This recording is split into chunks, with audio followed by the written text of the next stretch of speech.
మైలవరం టీడీపీలో కొత్త పంచాయతీ షురు అయింది. అక్కడి నుంచి వసంత కృష్ణప్రసాద్ను రంగంలోకి దించాలని టీడీపీ భావిస్తోంది. అయితే ఇప్పటి వరకు ఈ నియోజకవర్గానికి మాజీ మంత్రి దేవినేని ఉమా ఇన్ఛార్జ్గా ఉన్నారు. ఆయన కూడా మైలవరం టికెట్ ఆశిస్తున్నారు. ఈ క్రమంలో మొన్ననే చంద్రబాబు పిలిపించి ఆయన్ను బుజ్జగించే ప్రయత్నం చేశారు. తాను చంద్రబాబు విధేయున్నని దేవినేని ఉమా చెప్పుకున్నారు. ఇదే స్థానం నుంచి బరిలోకి దిగేందుకు బొమ్మసాని సుబ్బారావు ప్రయత్నిస్తున్నారు. వసంత కృష్ణప్రసాద్కు సహకరించేదే లేదని తేల్చి చెప్పేశారు ఆయన. కానీ తన కుమారుడికి సహకరించాలని బొమ్మసాని సుబ్బారావు వసంత నాగేశ్వరరావు కలిశారు. అయినప్పటికీ బొమ్మసాని సుబ్బారావు ఏమాత్రం వెనక్కి తగ్గడం లేదు. అంతేకాదు తనకే టికెట్ ఇవ్వాలని బొమ్మసాని డిమాండ్ చేస్తున్నారు. ఆత్మీయులతో సమావేశాలు కూడా నిర్వహించనున్నారు.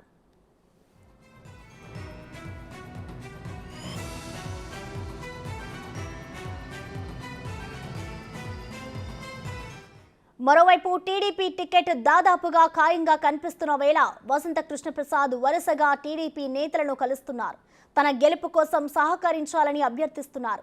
ఇటీవలే వైసీపీని వీడిన వసంత మార్చి 2న పసుపు కండువా కప్పుకోనున్నారు.